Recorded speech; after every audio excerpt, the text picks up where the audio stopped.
काँग्रेसमध्ये घमासान सुरू आहे। नाना पटोले निशाण्यावर आलेले आहेत। महाराष्ट्र काँग्रेसचे नाना पटोले विद्यमान अध्यक्ष आहेत। त्यांचे आणि अनेक काँग्रेस नेत्यांचे संबंध काही धड नाहीयेत। पटोले आणि काहींचे संबंध हे धड नाहीयेत। महाराष्ट्र काँग्रेसमध्ये घमासान सुरू आहे। अशोक चव्हाण यांनी राजीनामा दिला, त्यामुळे महाराष्ट्र काँग्रेसमध्ये आता घमासान सुरू असल्याचं दिसतंय। अशोक चव्हाण यांनी आमदारकीचा राजीनामा दिला, पक्ष सदस्यत्वाचा देखील राजीनामा दिला।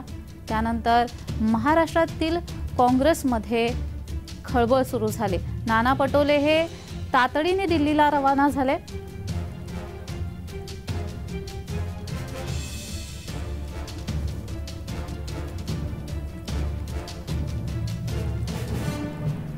महाराष्ट्र काँग्रेसमध्ये घमासान सुरू आहे। नाना पटोले हे निशाण्यावर आलेत। महाराष्ट्र काँग्रेसचे नाना पटोले हे विद्यमान अध्यक्ष आहेत। त्यांचे आणि अनेक काँग्रेस नेत्यांचे संबंध हे काही धड नाहीयेत। पटोले आणि कुणाचे वाद आहेत पाहूयात। नाना पटोले आणि अशोक चव्हाण यांचे वाद आहेत। बाळासाहेब थोरात आणि नाना पटोले यांचे देखील वाद असल्याचं सांगितलं जात आहे। तसेच माणिकराव ठाकरे काँग्रेसचे नेता आणि नाना पटोले यांचे देखील वाद आहेत। काँग्रेस आमदार यशोमती ठाकूर आणि नाना पटोले यांचे वाद आहेत। काँग्रेस आमदार पृथ्वीराज चव्हाण आणि नाना पटोले यांचे वाद असल्याचं सांगितलं जात आहे। तर सत्यजित तांबे आमदार सत्यजित तांबे यांचे देखील नाना पटोले यांच्याशी वाद आहेत। काँग्रेस नेता सुशील कुमार शिंदे यांचे देखील नाना पटोले यांच्याशी वाद आहेत।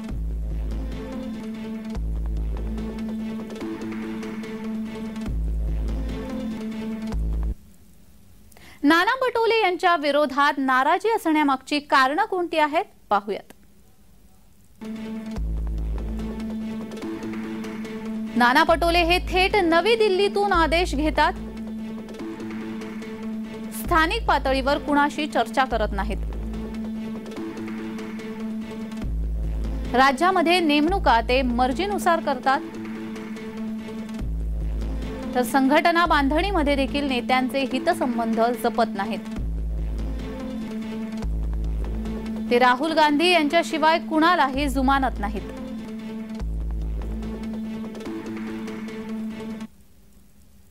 जर सद्यस्थितीमध्ये नाना पटोले यांच्यासाठी परिस्थिती आव्हानात्मक बनली तर काय होऊ शकते पाहूयात।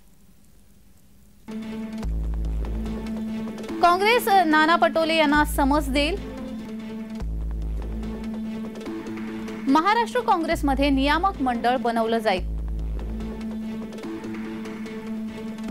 राज्य काँग्रेसच्या नेत्यांना परस्परांशी सुसंवाद ठेवण्यास सांगितले जाईल।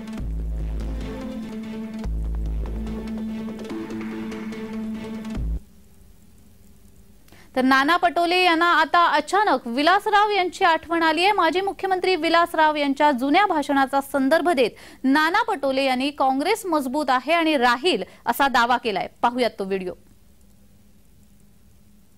लोकांची चळवळ म्हणजे काँग्रेस, इतकं विस्तारित रूप काँग्रेसला प्राप्त झालेलं आहे। अनेकांनी प्रयत्न केले काँग्रेस संपवायचे, ते संपले, काँग्रेस नाही संपली।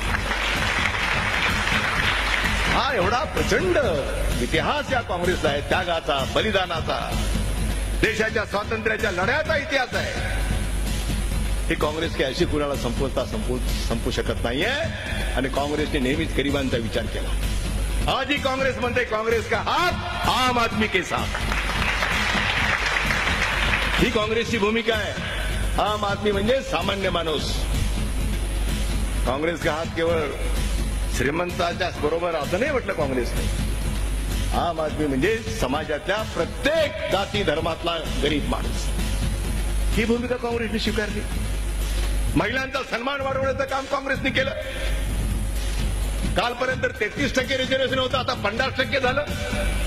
आता 50% आमच्या भगिनी जिल्हा परिषद, नगर परिषद, कॉर्पोरेशन या प्रत्येक ठिकाणी आता जेवढी लोकसंख्या आहे 50%, त्या लोकसंख्येच्या प्रमाणात त्यांना मानाचं स्थान प्राप्त करून देण्याचं काम काँग्रेस कामाच्या बळावर मतं मागते, आश्वासनाच्या बळावर नाही. बाकीची लोक आश्वासनाच्या बळावर मतं मागू इच्छित आहेत. काँग्रेस विचारावर आणि केलेल्या कामावर आम्ही मतं मागतोय. तुम्हाला उजळ माथ्याने तुमच्या समोर येऊन मतं मागण्याचा नैतिक अधिकार हा आमच्याकडे आहे, काँग्रेसकडे आहे. ज्यांचा काही विकासाची संबंध नाही आहे अशी माणसं जेव्हा नशीब आजमायला मैदानामध्ये येतात, त्यांना मात्र आपण सांगितलं पाहिजे की हे क्षेत्र तुमचं नाही आहे. हे त्याला सांगितलं पाहिजे.